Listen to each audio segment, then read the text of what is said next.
All right, ladies and gentlemen, some news which many could consider and do consider to be disturbing. Pew Research is out with new statistics, and we're going to talk about them with Noelle Nikpour, Republican strategist, political consultant, and author of Branding America, and David Swerdlick, assistant editor at the Washington Post.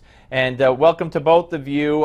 Pew says that there's been a drop of almost 8 points in the number of Christians in this country, and an increase of 7 points from 16 to 23% of those who are not affiliated with the religion.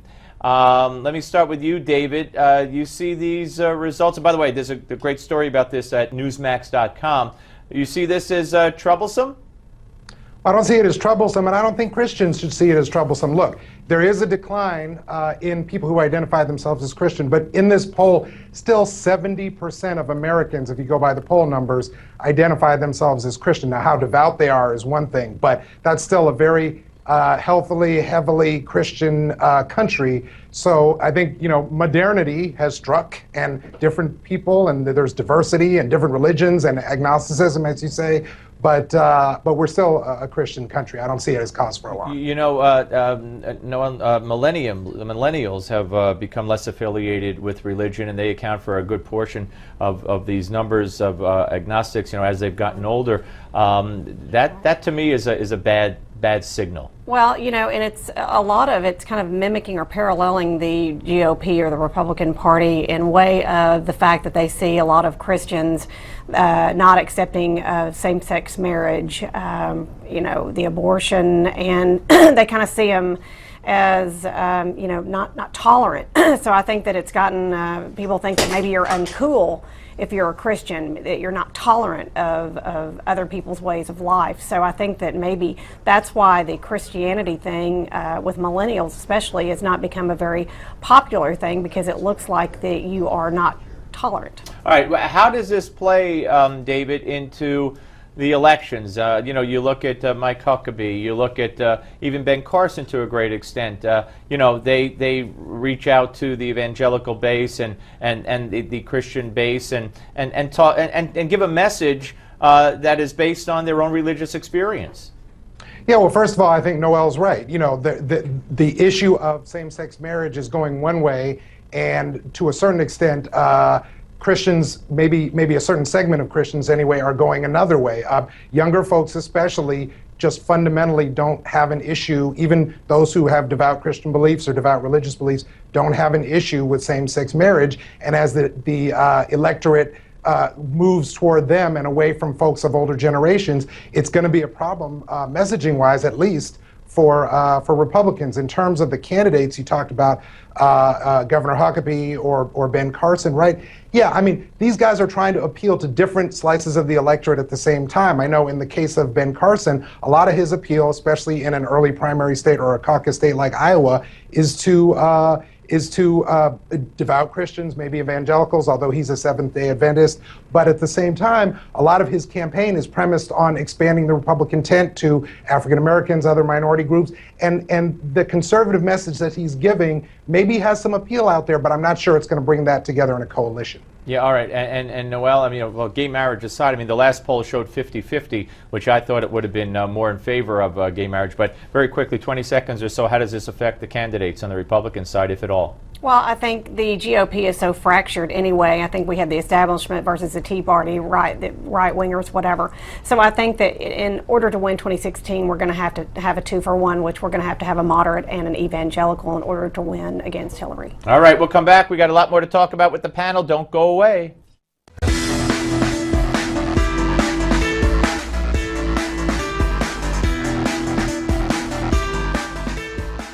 Finally, we wanted to give you the opportunity to directly welcome your colleague, Senator Sanders, to the race, and I'd like you to do it, if you would, en español.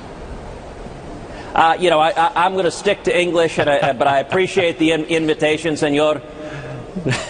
All right, welcome back to the panel. Noelle Nikpour is here, David Swerdlick is here, and as you probably both know, Mark Halpern interviewed Ted Cruz and asked him what's your favorite Cuban food? What's your favorite Cuban music? What's your favorite Cuban this? Do you think your Cuban last name is going to help you get elected? And then to top it all off, He says, I want you to welcome Bernie Sanders, but do it in Espanol. And to his credit, Cruz said, oh, no, thanks anyway, I'm sticking to English. Afterward, Halpern apologized after there was an uproar, and Cruz said no apology necessary. But David, I mean, this is like if Bernie Sanders was the next guest, it's like saying, so, do you eat matzah? You like gefilte fish? I mean, what's your favorite? You watch Fiddler on the Roof? I mean, what the heck were we watching there? Yeah, no, I agree with you, Steve. Look, I think it's fine to talk about race in a campaign, in a presidential campaign, and it's fine to directly ask a candidate if you want to know how has being a Cuban American affected your worldview, or how will it affect the way you campaign. I think that's fine. You just ask them, how has being a Cuban American affected your worldview or affected your campaign, not that line of questioning that we saw in that clip. Yeah, Noelle? Okay, there's two ways to look at it. Number one, you could look at it like Mark was actually trying to help Cruz, because let's face it, the Hispanic Latina vote is very important. People are trying to pander to both sides. So actually, if he could have, named some different things, if he could have addressed it in Spanish, I think it might have been awesome. The other thing is, I think that if I were Cruz, I would be ordering Rosetta Stone ASAP. Well, you don't think he knows how to speak Spanish? I think that if he had the opportunity to address something in Spanish to show it off, I mean, let's face it, Cruz is extremely brilliant. He is extremely brilliant. And I think this would have been really great if he could be bilingual. But you just don't think he had enough already with the questions about the food, the this, the that? What's so offensive? It's his background, and I think that actually he should be proud of it. I mean, he is campaigning on the fact that he's got that in his background, so he should be proud and say, here are the foods I love. And I love this. He did. He answered all the questions. But David, why not address it? Because as David said, the first question he answered was about his background and his father. He used his father as an example of how he came here with nothing but $10 strapped in his underwear, and then worked cleaning dishes for 50 cents and built his own business. That's the story, not do you habla español? David? Yeah, Steve. No. I mean, I do see what Noelle is saying, right? If he did speak more fluent Spanish, which I don't think he's fluent, he probably would have seized that as an opportunity. Wait, I want to just make it clear. So you both think that he couldn't speak Spanish to welcome in Bernie Sanders in Spanish? No. I think that I don't think he speaks fluent Spanish. I could be wrong about that, but my point is, in a way, like Noelle said, it could be an opportunity, but another way, it is, as we described in the Washington Post today, cringeworthy the way he was questioned. Yeah. And all I'm suggesting is this. Look, every Latino candidate, every Cuban American candidate, there are two on the Republican side, come at things differently. And we know that, let's say, Marco Rubio, also Cuban American, is more free with using Spanish language skills on the campaign trail. But to your point and to Noelle's point, look, I think Cruz is proud of his Cuban American heritage. I think it's fine to ask him about it. It's just the way he was asked. All right, let's move on to Jeb Bush. I think Jeb Bush, with his immigration answers to questions from Megyn Kelly, got himself into more trouble.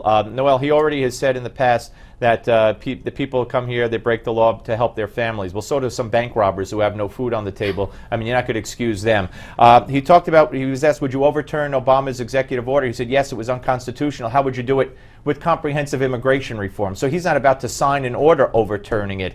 I think that, and plus he's refusing to rule out raising taxes like his father. I think he's harming himself here.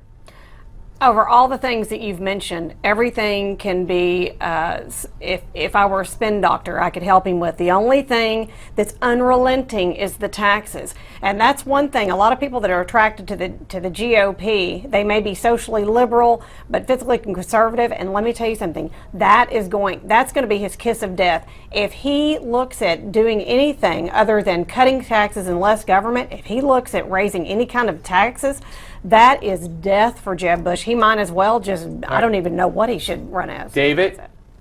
I think the more of these kinds of answers that Jeb Bush gives, the more it makes me think he's serious in the general election. Look, he is clearly making a statement, whether it's going to work or not in Iowa or South Carolina or early primary states. He's making a statement that he plans to be in it till the general and not pandering to the core of the conservative base in the primary. He wants to be president. All right, well, fair enough. Good discussion, folks. Appreciate both of you, Noelle Nikpour and David Swerdlick. We'll speak to you both again soon. Thank you. Thanks, Steve. All right, folks, when we come back, contributing editor for the American Spectator. Jed Babin will be here, but it's only here, straight ahead on the Steve Malzberg Show. Don't go away.